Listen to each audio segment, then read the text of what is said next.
Hi, it's Lydia Gilman. So the last few days, I've scheduled in some time just to complete some more mundane, mindless tasks. And it's been amazing because it's provided me with so much mental space, and I've just been able to have thoughts drift in and out and just to really be able to reflect. And it's provided me with so much clarity on something which has been bothering me for a long time. And that's really the common thread of who it is I'm here to serve in my online business.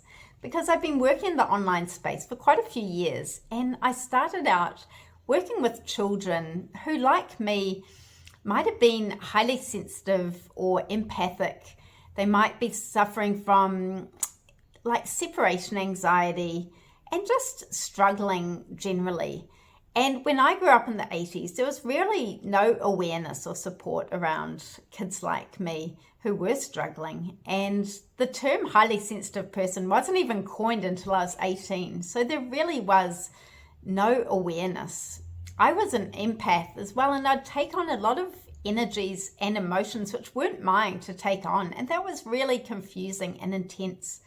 And it would have been amazing if there was more resources like there are now. But I'm so grateful that well-being is a really integral part of the curriculum in schools nowadays. And here in Australia, the government are pouring a lot of money into resources for children. So at least my children benefit from that, and kids these days do. So I really wanted to be a part of that. And I created a children's book called Izzy's Best Friend Forever, providing a story and tools just to help children to build that self-love and that contentment within themselves. And I loved doing that. And the book's still out there on Amazon. And I also designed a journal for children just to help with building a healthy emotional mindset. And that was amazing too. And it just had daily prompts and tools just to really support kids on a daily basis. And again, I'm still all about those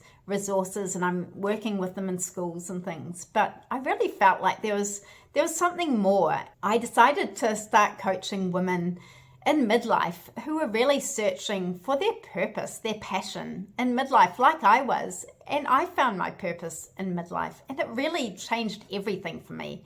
It made the journey up to that point make so much sense. And it really just helped me realize what I'm here for. And I felt really happy and lit up, and I wanted to help other women to feel the same.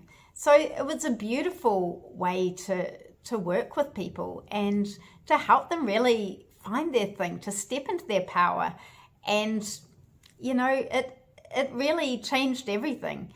But I felt pulled to work with teenagers, and those teenagers who, like I was, might have been struggling to feel like they fit into school, they're struggling with social anxiety, perhaps felt like it was too hard to try and integrate themselves into a class with 30 other kids at a time, just not feeling like they belonged, not feeling like they fit in, and just exhausted at the end of each day. And that was really me. I mean, it is hard, especially as an introvert, to try and squeeze yourself into an institution, especially when you feel like a square peg and trying to go into a round hole.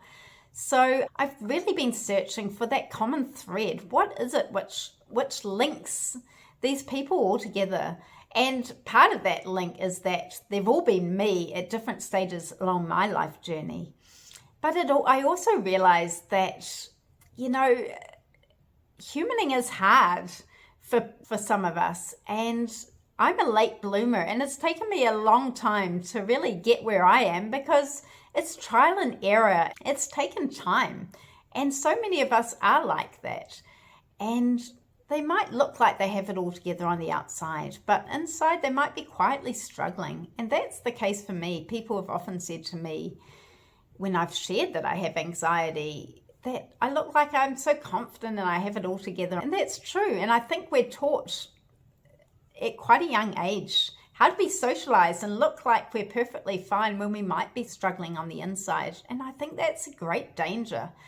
And I see it in teenagers, especially in my home country, New Zealand, we lead the world. Out of 41 OECD and EU countries surveyed recently, we topped the leaderboard for youth suicide between 15 and 19 years old, and that's the greatest tragedy.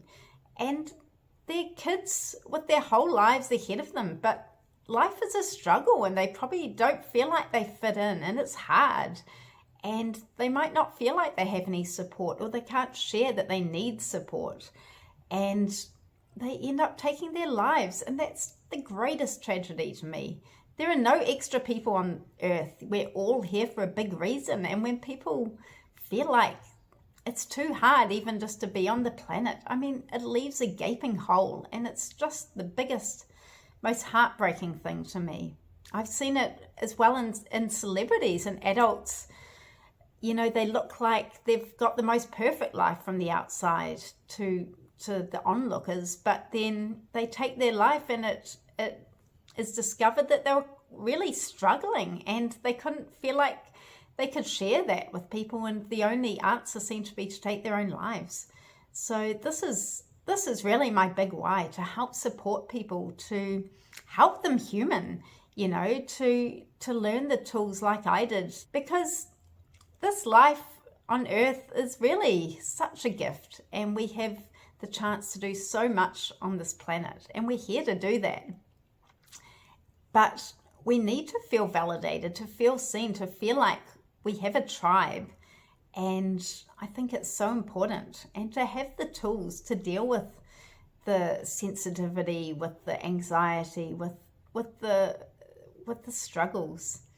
So it's been so amazing just to have this clarity, and it just feels right in my bones and in my heart. So I just wanted to share that. And, you know, if you're like me, know that there's lots of us like that, and that we're here for an important reason as well. There's no extra people on the planet. We're all here for a purpose. So yeah, sending so much love. Bye.